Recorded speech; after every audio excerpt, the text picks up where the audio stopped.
నేను ఈ నిర్ణయం తీసుకోవడానికి ముందు అమ్మవారి గుడికి వెళ్ళాను. నా మహాలక్ష్మి పసుపు కుంకాలతో నూరేళ్లు ఉంటుందని మొదటి గాజు వేశాను. నా మహాలక్ష్మి భర్తతో జీవితాంతం కలిసి ఉంటుందని రెండో గాజు వేశాను. దేవుడే నీ భర్తకు నీకు రాసి పెట్టాడు లక్ష్మి. మహాలక్ష్మి, చివరిగా ఒక్క మాట.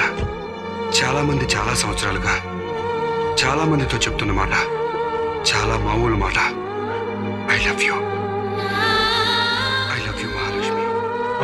నీకోసం జీవించా చిలక, నా ప్రాణం నీవేనే మణితులక.